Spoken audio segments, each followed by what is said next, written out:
New thought, new way, new words for today are filled with wonder and light. Chakras and crystals, mystics and mantras, drumming the full moon at night. Gurus and gotchas, psychics and healers, some real, some full of themselves, may guide you within or take your money and grin, declaring your aura besieged by dark elves. So what is the thought that we say that is new? Is it true that we are one with our God? What of this reality we say we create? Are we enlightened or just daft and odd? Is this thought new? We've heard this before. The Buddha said thoughts become things. And what of the Christ who taught of the sower and the fruit that pure thought can bring? So I always will be a voice that shouts loud. To be God's, you must first journey inside. If we want to align with the laws that attract, we must surrender our false ego and pride.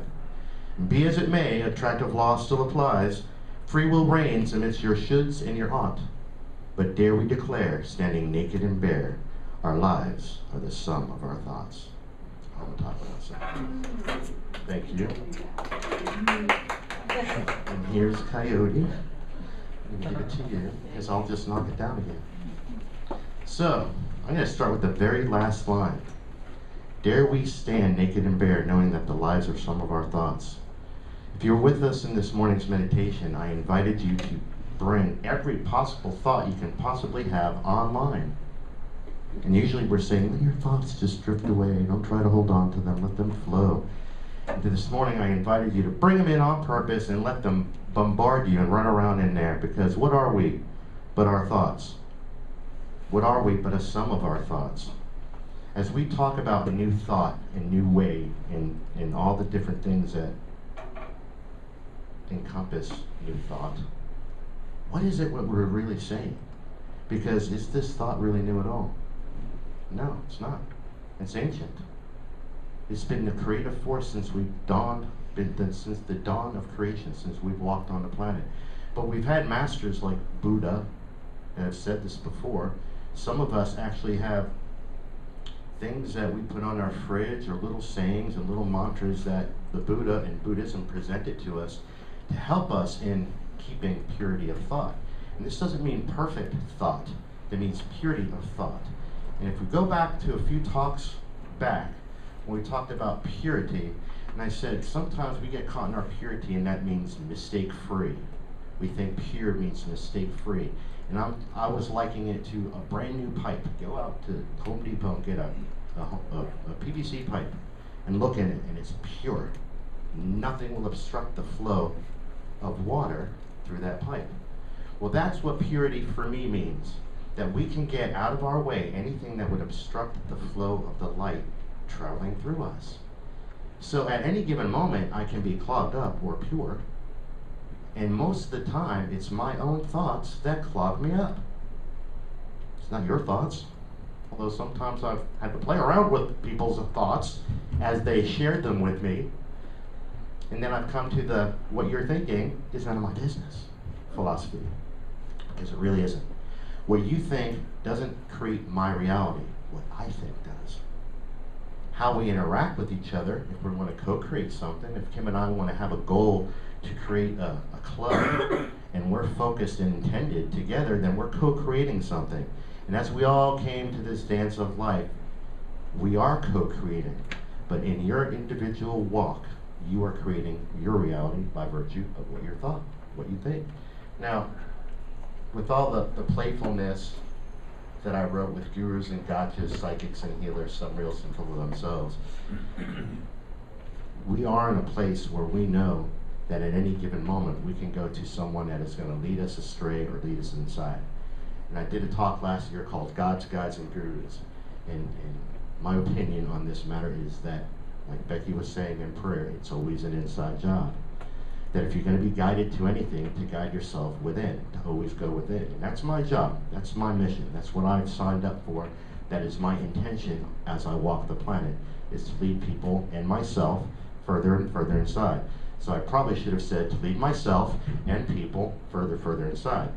Because if I'm only dealing with outer space, well then I'm not going to really manifest what I want. I manifest by default. We're all manifesting. But what we're talking about today is inner space. And Tony's not here today, but he's our master of outer space. It's like, and that's something that he knows. And an astrophysicist is going to spend time in outer space. Well, thinking about it and doing the math about it. But a metaphysicist, all of you, are going to spend time focusing on inner space. And if you've been with me on any of my talks, you'll know that that's all I talk about. In one way or another, I am talking about your inner space. I call it the community, the village, the audience, the director, the townspeople. It doesn't matter what you want to call it. All these different metaphors and examples are for you to grab something that vibes with you, so that when you're working in your inner space, you have something that feels good, that is playfully inviting for you to do the work. Because if it's something that you're going to resist, you're going to spend more time where? Resisting, and in outer space. It's so easy for me to jump into Becky's body and go, let me just deal with all Becky's stuff and help Becky with her stuff and assist Becky in her stuff, and then I'll assist Kim and Teresa and Robin and Kimmy and Margie and everybody, because I'm so afraid to look in my inner space. And this is about going inside. It's always about going inside, but it doesn't have to always be morose and sad. Is there any happy people in your inner space? Are there any goofy people in your inner space? I got a big goofball in my inner space. Half the time you guys are like looking, rolling your eyes because of the silly jokes I'm telling. So as we're going inside, be aware of the gurus and gotchas. Remember, G-U-R-U is how you spell guru. So the master is always within. We've had many people, with Reb Sicky's always been up here saying the master, and she's always talking about this is the master. So again, I invite you to remember that the masters are within you already. And I say masters because there's a multitude of selves inside of you. And as we do this with this journey, what is the new thought? When I did the meditation this morning, or when we did the meditation this morning, I invited everybody to fill their head with thought. And I'm going to go out there on a limb and say that I bet you all of those were old thoughts. Because the new thought is the one I have right now in this moment, and it's going to be a creative thought.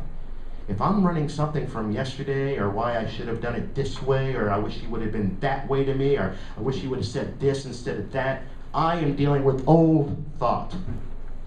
And old thought keeps me where? Right stuck in the same place. I get to move nowhere when I'm stuck in old thought. But when I'm new thought, then I have a whole new day, a whole new moment, a whole fresh start for any given perspective in any given moment. Most of our lives, most of us have been paying attention again to the outer space. And sometimes outer space, because it's so fun. I invited us sometimes to look in the outer space when our world is getting so overwhelmed that we feel like we can't face the day. And I said, look in outer space so that you can feel a little bit of the macro and the micro. Not to come to a place of feeling insignificant, but from a place so that you don't feel as overwhelmed with your earthly stuff. When we're able to turn around and look at that pale blue dot again, it helps us realize that we're just a fraction of the all that is in the universe. And in this fraction, I become part of the whole. It's still important. I still have to have my part of the pie. Otherwise, it's not a whole pie. It's like somebody ate the pie. Who ate the pie? Where'd the other piece go? It's like I'm the other piece. How many times in my life have I been the missing piece of the pie? Because I didn't know where in the pie I fit. Maybe I didn't think I was sweet enough to be part of the pie. Maybe I thought I was too bitter to even be associated with the word pie. So every single bite of the pie may taste a little different, but we're still all part of it. What's inside that pie, that counts. What are the ingredients of your personal pie? What are the ingredients of you? What are the things that make up the sum of your thoughts? I invited you at the very end of the meditation to look at the sum of your thoughts and add them up. And what does the outcome equal? Does it equal love, or does it equal fear? And if I can do this every single day, and just look at myself and check in with myself at the end of the day, no judgment, no beating myself up, no flogging. I've flogged enough. I bet you everybody in this room has flogged themselves enough. Just awareness. What was the sum of my thoughts at the end of the day? And if I was going to add them all up, would it equal love or would it equal fear? And when I find the truth of this, and that I may have equal fear, am I going to beat myself up, or am I going to put a new thought in there? A new thought that says, Mark, you're wanting all of your thoughts to equal love. This is what your intention is. This is what your wanting is. But sometimes we fall short. Sometimes we slip. Sometimes we slip on a banana peel. Sometimes we just point blank trip over nothing. I've done that more often than not. Trip over something that I think is there, and it was nothing really in my way except that last thought. That last thought that told me that I wasn't good enough. That last thought that said I wasn't loving enough, that I wasn't bright enough, smart enough, rich enough, strong enough, handsome enough, soft enough, hard enough. Anything that fills in the blank that would make me feel less than. That's a fear thought. It's something that's trying to take me out of the essence of who I am, which is love. I talked about a lot of my near-death experiences, and it's been coming up more and more in my body because I'm getting closer and closer to writing the book. So as I do that, fear wants to come up too. All kinds of stuff wants to come up in my own personal thoughts about my life, about life itself. But to stand naked and bare, the very last lines again, can we do that? Can we stand here with our souls bare to the world and say, these are my thoughts, and sometimes some of them get in my way? And to truly own that I am truly a sum of every single thing I've ever thought. In my experience, right in the Course in Miracles and in many other places, it says words like, God cannot change by what men made of him, her, all that is. Doesn't say that, but I like to add that. Nor can Jesus, nor can Buddha, nor can Krishna, nor can many of the masters that have walked the earth before us, like Mary Magdalene. And what about all the female masters? We don't get to hear about them as much because we grew up in a patriarchal society. But these were masters as well. And they mastered one thing only, thought. The purity of thought. They cleaned their pipes is all they did. They rotor-rooted themselves and made sure that their channel between spirit and them was as clean as possible, so that when love was flowing through them, you got all of it. You got all of their loving truth. Now, any given master wasn't here with all the answers of the universe. Otherwise, we'd be done. We would have had all the answers, been done, gone home, and maybe had a different experience. But right now, we're still learning. We're still going on the inside. We're still traveling this world.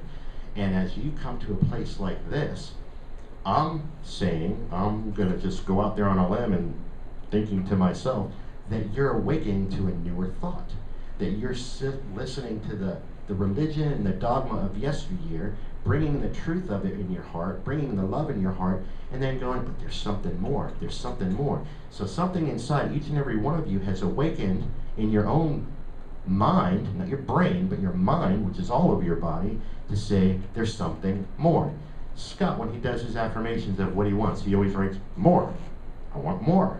And that's what we're talking about, is the more. Well, the more is contained in these words, because these words are contained in your mind and in your thought. And that's all this is about. It's what more do you want? What do you want this life to be? It's like, I can tell you what I've wanted it not to be. And I've focused a lot on that before. I got every single moment of what I didn't want it to be. Wow. Isn't that amazing? How we just create exactly what we don't want. That's why I'm really doing my best to get the not out of my language. Because what does a not do? It just binds you up, right? Oh, my intestines are knotted, right? Or this thing is knotted, my shoelaces are knotted. Anytime there's a knot somewhere, it means I'm stuck. Well, if we can take the knot, even though it's N-O-T as opposed to K-N-O-T, it does that in the brain. And it's really challenging to speak without using a negative contraction. I challenge you to just do it in just a normal sentence, in anything, in asking somebody what would they like for breakfast. So you don't want toast? So you'd rather have, it's simple, it's such simple things. But I challenge you, I invite you and challenge you to remove the word not from your language, especially when it comes to deliberate creation. Because as we're deliberately creating, every time we say the word not, we cancel half of the creation. It's like going up to the waitress, and I use the example of the cosmic kitchen all the time, and saying, I would like a cheeseburger. As she walks away, you're like, not! And she's like, do I get him the cheeseburger? What the hell is he want? And this is what we do with the universe. We keep putting our order in and then go, not! I don't want that though, but I don't want that. Have you ever gone to the restaurant, looked at the menu and said, I don't want pickles, I don't want ketchup, I don't want mustard, I don't want chicken, I don't want shrimp, I don't want steak. Bye. And then the waitress leaves, not having a clue what the hell you want. We do this in life all the time. We do this to the cosmic kitchen all the time. Matter of fact, thank goodness the cook is gone. Because he'd be really flustered with us. See, there's no judgment from the cosmic kitchen. They'll send you whatever you want. And when you don't give a clear order, you're going to get like some weird succotash. And I've had my full of succotash. I've had my full of what our mom used to call muck and rice meat. We knew we were having leftovers. It was a combination of everything that was in the fridge, and we called it muck and rice meat. Well, I've had my fill of muck and rice meat. Okay? I'm sure all of us have had our fill of some kind of muck and rice meat of some sort. And sometimes we must admit that that creation was rather tasty, and that we have to honor that some of the culmination of our thoughts, even if they seemed discombobulated to us, when brought together, created something that was sweet. And I think that's something that we forget about our own selves. We think our thoughts need to be perfect, and I'm not talking about perfect. I've never said the word perfect. I said pure. And pure as it is obstructed by anything to get out. That's all I mean, again, by purity. It's something blocking it from getting out. If I can't say I love you, then it's a blocked emotion. And we've talked about these kind of things in workshops. What's the only negative emotion? The one that cannot be expressed.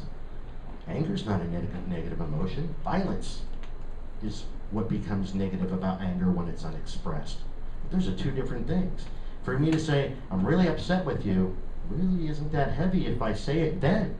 But if I don't say it, and don't say it, and don't say it, and then blockages start happening, I'm going to create dis-ease in my own body, and I'm more likely to throw up on you. Because when I have that straw that breaks the camel's back, because of the fact that there's a human being living there, there's going to be something that pushes them over the edge. Because the body can only contain so much emotions. It can only contain so much feelings. They're meant to be vented out. They're meant to be expressed. So if I don't express my anger, I'm going to turn into an angry guy. Maybe not a violent guy, but I sure will be a cranky butt. And people may not want to hang around me because all he ever does is complain. He's just an angry person. Well, if I can get that anger out in a good way and vent it to someone who's willing to listen and be the sounding board and not just like whatever, but really listen, not take my pain in, just listen. Wow, all I did is rotor-rooter myself. All I did is get anything sticking on the sides to prevent me from purely expressing myself. And that's a thought. Isn't anger just a simple thought? It may be a thought of, man, they did it to me.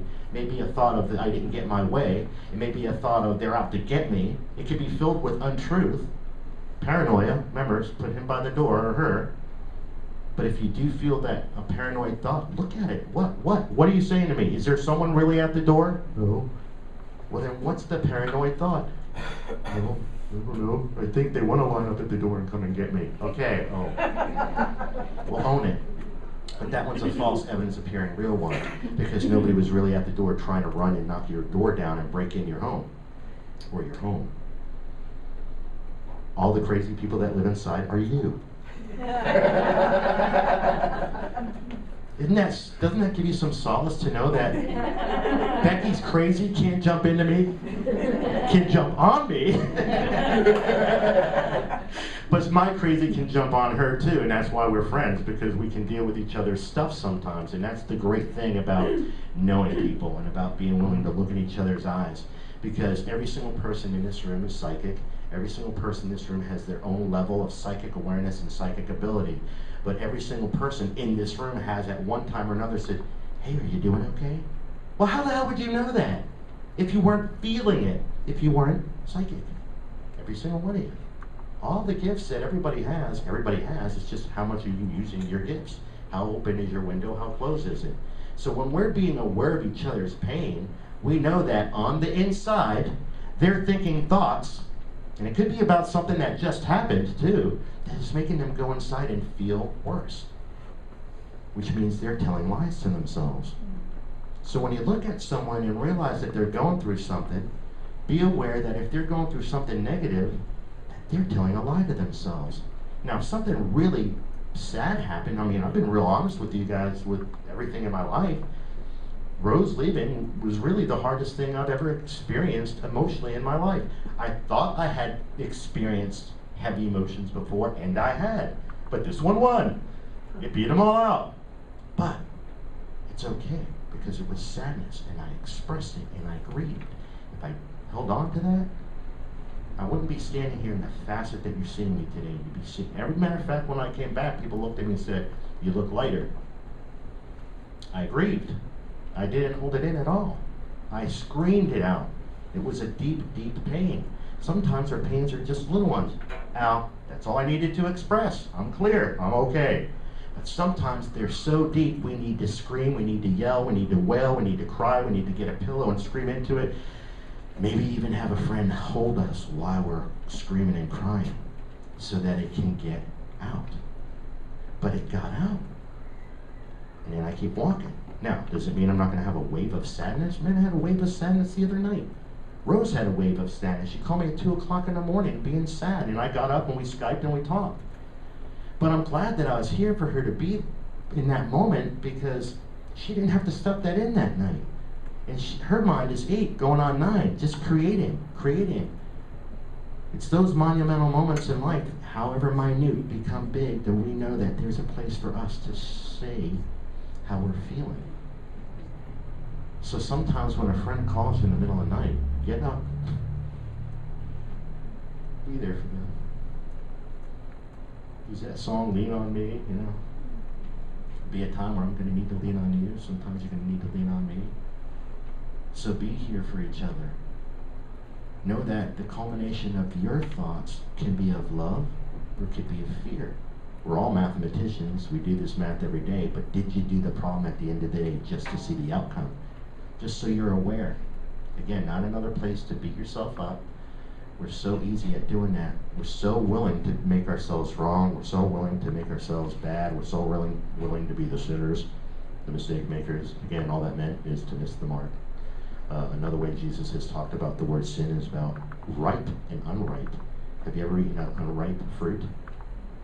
It's not at its full potential yet. All the principles and properties are there. It's just not quite as sweet as it can be yet. And then when it's ripe, it's oh so delicious. So when he talked about sin, he wasn't talking about a bad, evil person that's going to go to hell if you don't redeem yourself. He's talking about the sweetness of life emanating from you because you've matured and ripened into the sweetest soul that you can possibly be by working on your stuff, by going inside and knowing that it is an inside job, like what we were saying during the prayer. That the culmination of every single one of these thoughts can make me move forward or can slingshot me back into the past, have me sit my ass right down into when it was the most woeful time in my life and stay there forever on that thought. And I've done it. I've spent time in my past thoughts just sitting there reading that same page that I was talking about a couple weeks ago and not moving forward because, well, life did this to me.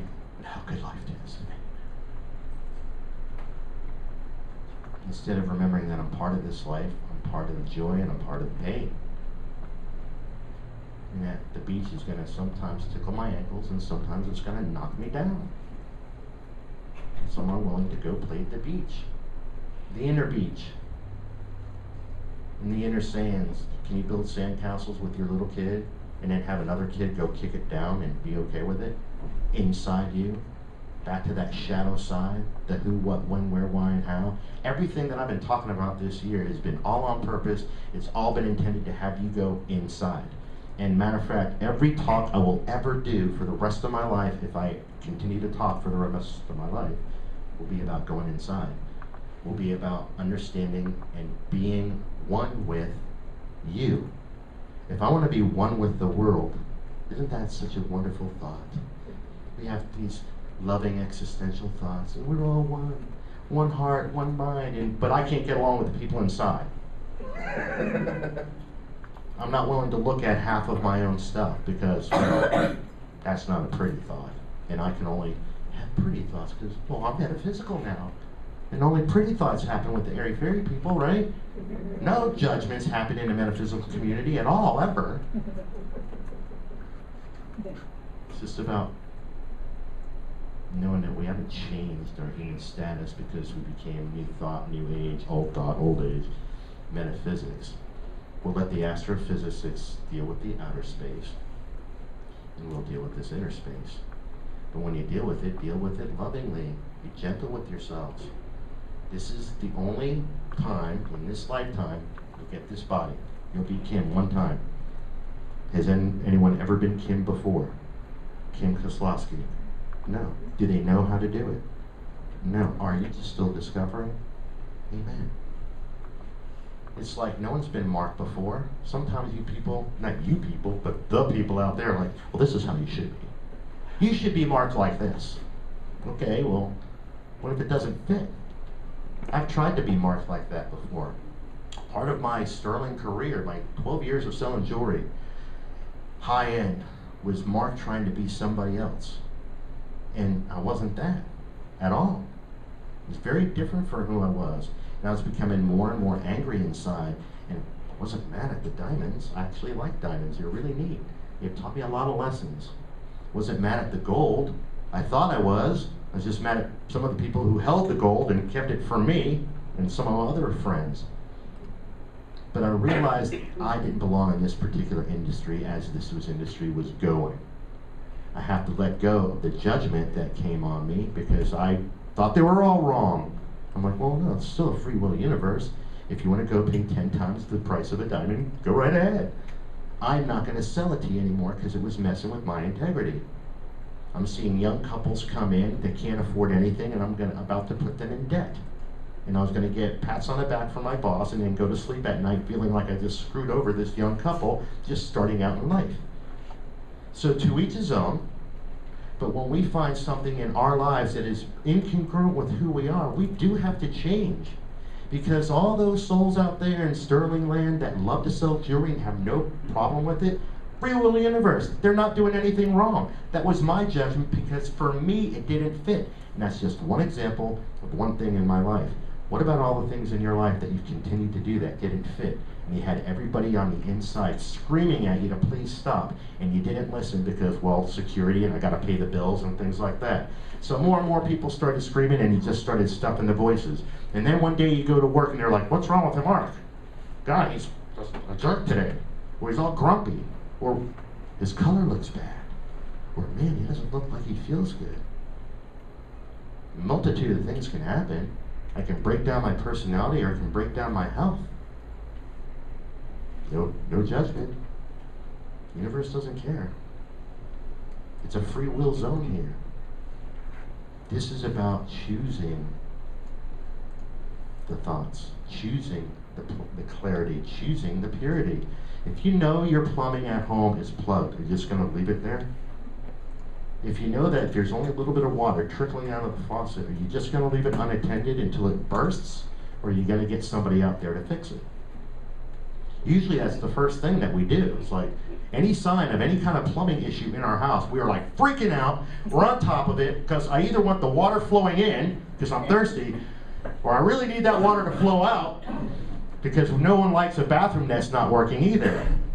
Either way, you want it to be flowing, don't you? Sometimes it's us who stops the flow.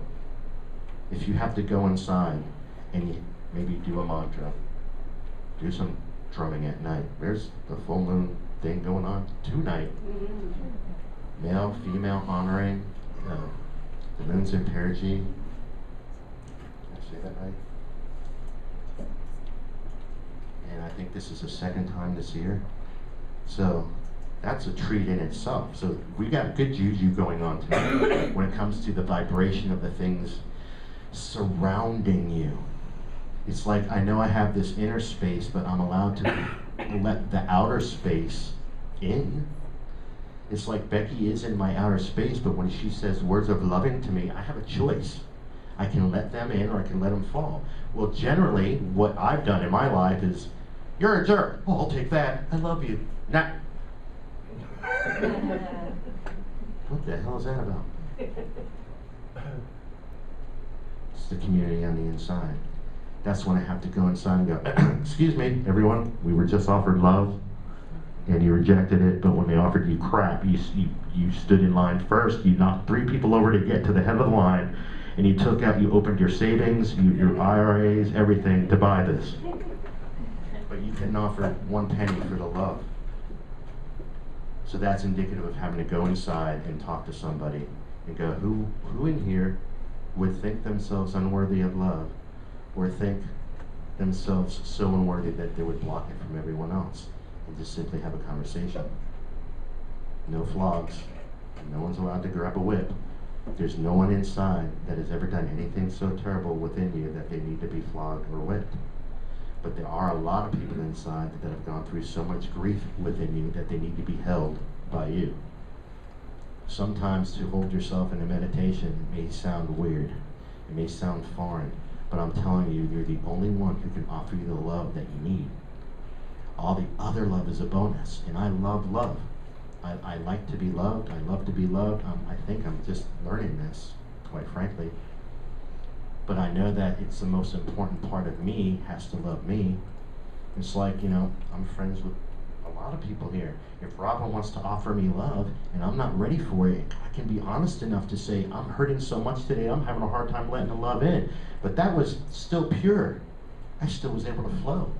But if I didn't tell her that and just said, nah, or just didn't say anything, she's going to become confused because we're friends, and I'm going to deny myself love. The nanosecond I drop the dime on the truth, it chips away at the calcium and all the weird deposits that get built up on the inside of our pipes. Well, fear for our pipes. Because that's really the only thing that clogs us up is fear, fear, fear, fear. Little F's and E's and R's and A's all over the inside of our plumbing. They don't necessarily have to be in any order because it's fear. And fear doesn't necessarily come at you in any order. Sometimes it comes at you in the most chaotic order. Sometimes it comes at you in perfect rhyme and reason, just to throw you off the trail. Well, this is percent logical, makes 100% sense. This must be the truth. Fear's That's why we always talk about the workshop and how it's a 3-day weekend. It's only a 6-inch journey from here to here, depending on how tall you are. Scott's might be 7.5. I saw them coming to church today because I saw this long arm out the window in front of me. I'm like, oh, that's Scott's arm. If it was just a regular arm, I might not have come. But anyway, it's always about going in here, follow folks. my arm, you're regular. As we think of these new thoughts, and something I said in meditation today, and I'm going to invite you and challenge you to do this, and I do this with myself, but I've done it in a different way. I've always just checked in with myself at the end of the day and said, how was your day today? How were you? How did you act as a human?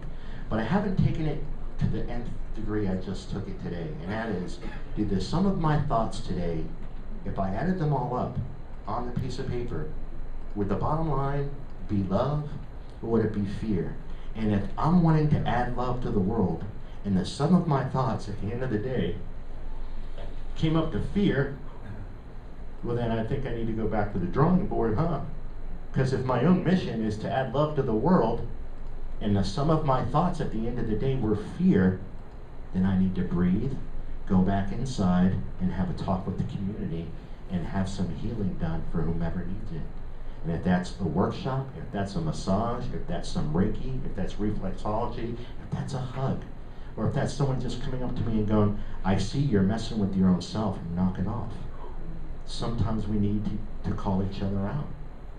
I see you're having fear thoughts, and breathe into it and just love them. Just simply love them. It's always going to be an inside job. That's part of the par for the course. But where you go on this inside job is up to you. Where you go on your journey is up to you. Sometimes we can tell that we've gone really south in our mind, and we can look at that and see that in each other's eyes. Those are the times that, even though sometimes we don't want to deal with people playing come and get me, because some of us do that. We play the victim role. We don't do anything until somebody comes and saves us. And in metaphysics, we want to say, no, save yourself. Well, sometimes you need to come and get them.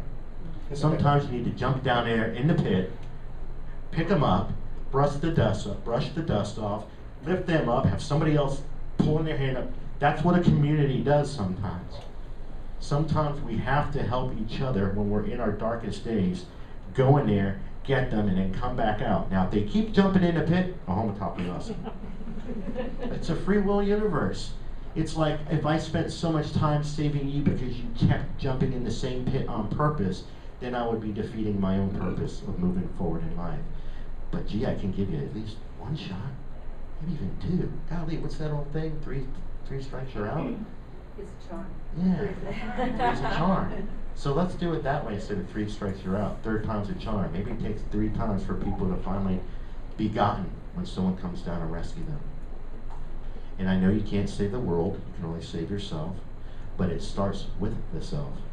So I say you can save the world, just one soul at a time, beginning with you. Awesome. Thank you.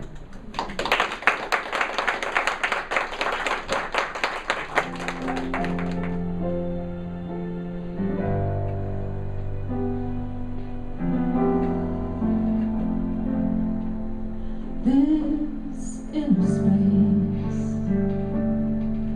has the power to set me free. It's the cabin of creation and the truth of you and me. This inner space, an eternity of time. It's the moment of the holy now and the allness that is mine.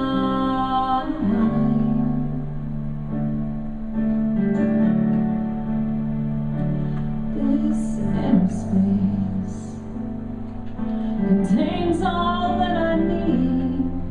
From deep within the invisible flows the living air I breathe. This inner space is flowing in my bones.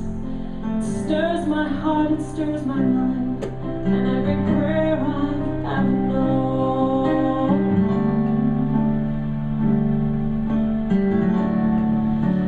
And I say, breathe.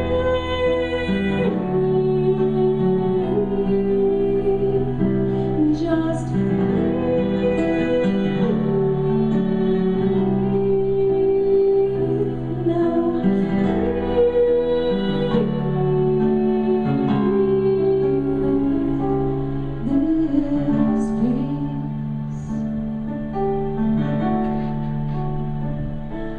this inner space is the ocean of your soul. And when you feel most broken, the truth is you are whole. This inner space connects us one to all. And though it would never push you, it will break down every wall.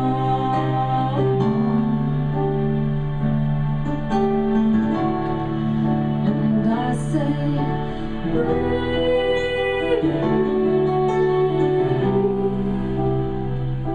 Just breathe.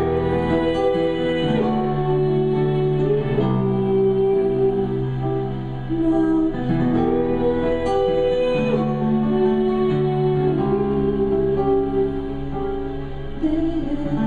peace, this inner space invites us to renew.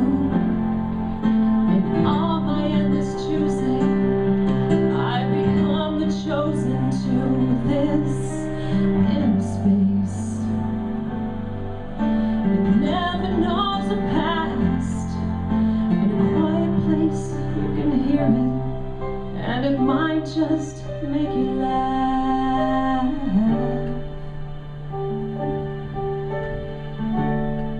So I say, breathe.